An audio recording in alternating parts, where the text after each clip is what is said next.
Hi my dear friends, welcome to job updates in Telugu YouTube channel. Friends, staff selection commission SSC నుంచి మరొక మంచి notification అనేది release అవ్వడం జరిగింది. ప్రతి సంవత్సరం కూడా స్టాఫ్ సెలక్షన్ కమిషన్ నుంచి 5 నోటిఫికేషన్స్ అనేవి రిలీజ్ అవుతాయి.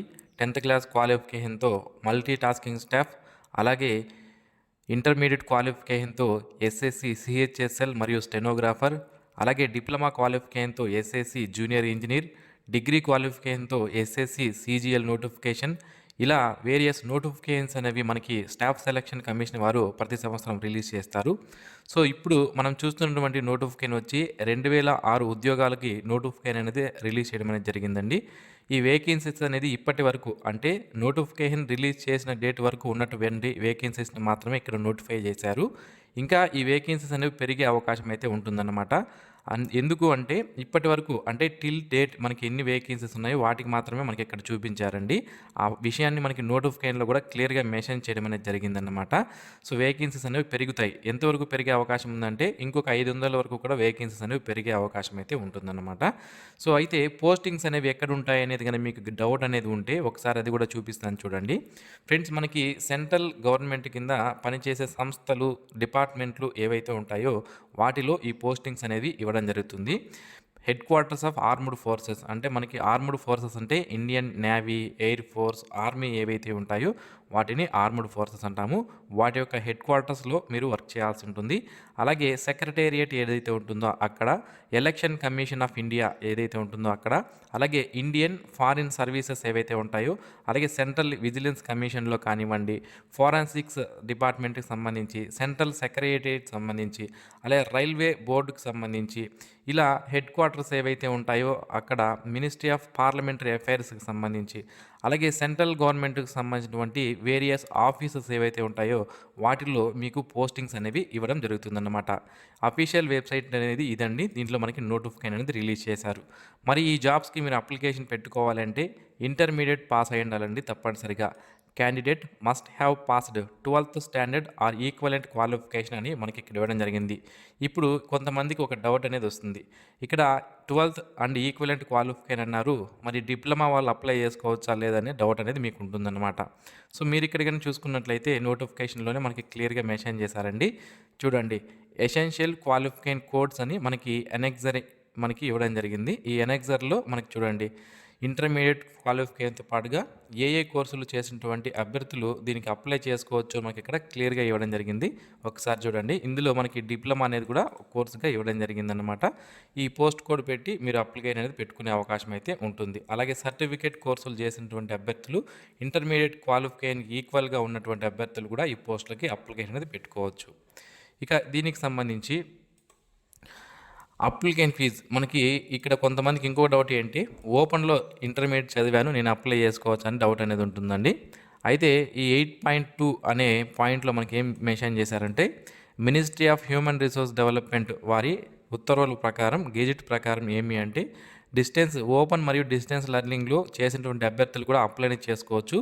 కాకపోతే వాళ్ళు చదివినటువంటి ఆ ఓపెన్లో కానీ డిస్టెన్స్లో కానీ చదివినటువంటి సర్టిఫికేట్ ఏదైతే ఉందో అది university grants commission, university establishment act parliament ద్వారా ఏదైతే చేసి ఉంటారో దాని కింద ఆ యూనివర్సిటీలు అనేవి రిజిస్ట్రేషన్ చేసుకుని ఉండాలని మనకి ఇక్కడ క్లియర్గా మెన్షన్ చేయడం అనేది జరిగిందన్నమాట. సో రికాగ్నైజ్డ్ యూనివర్సిటీ అయితే మీరు తప్పనిసరిగా అప్లైని చేసుకోవచ్చు. ఇక అప్లికెంట్ ఫీజు విషయానికి వస్తే ఈ పోస్టులకు కానీ మీరు అప్లికేషన్ పెట్టుకోవాలంటే జస్ట్ 100 రూపాయలు మాత్రమే అప్లికెంట్ ఫీజు అనేది ఉంటుందండి. Women candidates, SC, ST, person with disability, ex service men candidates ఎటువంటి ఫీజు పే చేయాల్సిన అవసరం అనేది లేదు. డైరెక్ట్గా మీరు అప్లికేషన్ అనేది పెట్టుకునే అవకాశం అయితే ఉంటుందన్నమాట. ఇక ఎగ్జామినేషన్ సెంటర్స్ అండి, మనకి ఎగ్జామినేషన్ సెంటర్స్ ఎక్కడ ఉంటాయి అని చూసుకున్నట్లయితే సౌత్ రీజియన్ కిందకి సంబంధించి ఆంధ్రప్రదేశ్, పుదుచ్చేరి, తమిళనాడు మరియు తెలంగాణ ఈ 4 రాష్ట్రాలు సదరన్ రీజియన్ కిందకి రావడం జరుగుతుంది.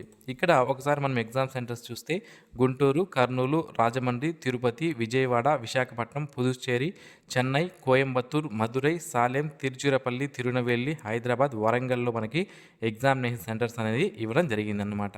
ఇక ఈ పోస్టులకు సంబంధించినటువంటి సెలక్షన్ ప్రొసీజర్ విషయానికి వస్తే సో మనకి ఎగ్జామినేషన్ అనేది ఫస్ట్ కండక్ట్ చేస్తారండి. దాని తర్వాత స్కిల్ టెస్ట్ మరియు స్కిల్ టెస్ట్ అనేది ఉంటుంది. దాన్ని స్టెనోగ్రఫీ టెస్ట్ అని పిలవడం జరుగుతుంది.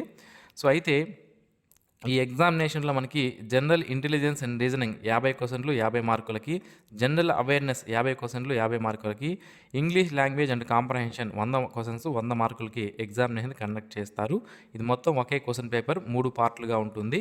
ఇందులో 3 సబ్జెక్ట్స్ అనేవి ఉంటాయి. 200 క్వెషన్స్ అనేవి ఉంటాయి. 200 మార్కులకి ఎగ్జామినేషన్ కండక్ట్ చేస్తారు. 2 అవర్స్ ఎగ్జామ్ టైం అనేది మనకి ఇవ్వడం జరిగింది.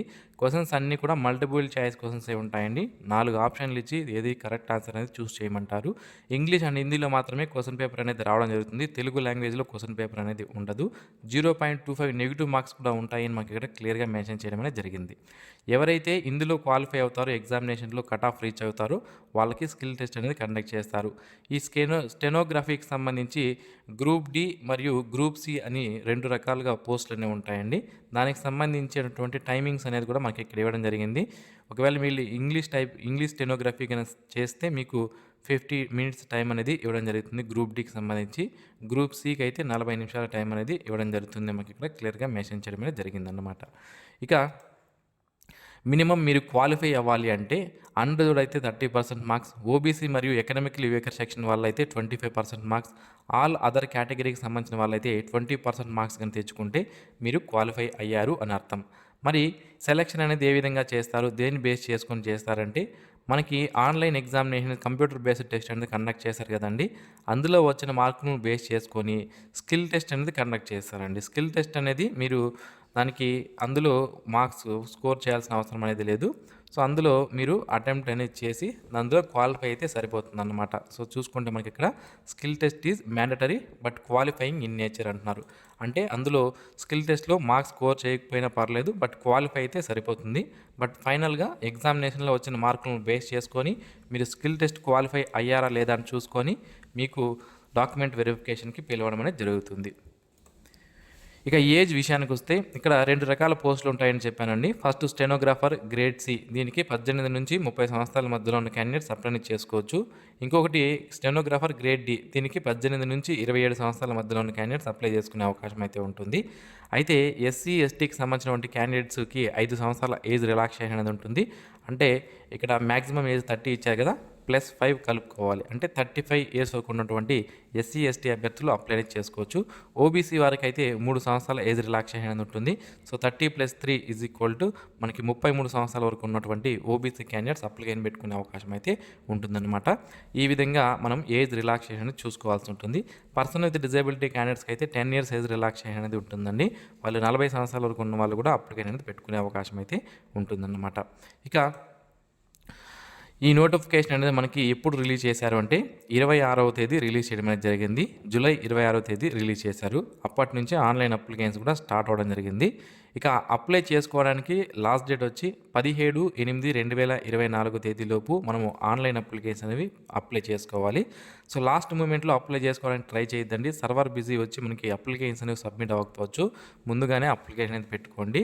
ఇక దీనికి సంబంధించి మీరు అప్లికేషన్లు ఏమైనా తప్పులు చేస్తే దానికి సంబంధించినటువంటి అప్లికేషన్ ఫామ్ కరెక్షన్స్ విండో ఎప్పుడు ఓపెన్ అవుతుంది అంటే 27/8/2024 నుంచి 28/8/2024 మధ్యలో కరెక్షన్స్ అనేవి చేసుకోవచ్చు. ఇక కంప్యూటర్ బేస్డ్ ఎగ్జామినేషన్ అనేది అక్టోబర్ లేదా నవంబర్లో కండక్ట్ చేస్తామని మనకి ఇక్కడ క్లియర్గా మెన్షన్ చేయడం అనేది జరిగిందన్నమాట. దీనికి సంబంధించినటువంటి హాల్ టికెట్స్ కానీ ఎగ్జామినేషన్ డేట్స్ కానీ ఏమన్నా రిలీజ్ అయితే మన యూట్యూబ్ ఛానల్ ద్వారా నేను మీకు తెలియజేస్తాను. అలాగే వాట్సాప్ గ్రూప్ లింక్ని కూడా వీడియో కింద డిస్క్రిప్షన్లో ఇవ్వడం జరిగింది. అందులో కూడా జాయిన్ అవ్వండి. ఫ్రెండ్స్, ఇది స్టెనోగ్రాఫర్ గ్రేడ్ డి మరియు సికి సంబంధించినటువంటి నోటిఫికేషన్ యొక్క వివరాలు. మరిన్ని ఇలాంటి డైలీ జాబ్ అప్డేట్స్ మిస్ అవ్వకుండా పొందడానికి ఛానల్కి ఇప్పుడే సబ్స్క్రైబ్ చేసుకోండి. ఈ వీడియో మీకు నచ్చినట్లయితే లైక్ చేయండి, మీ ఫ్రెండ్స్కి షేర్ చేయండి. Thanks for watching this video. Have a nice day friends.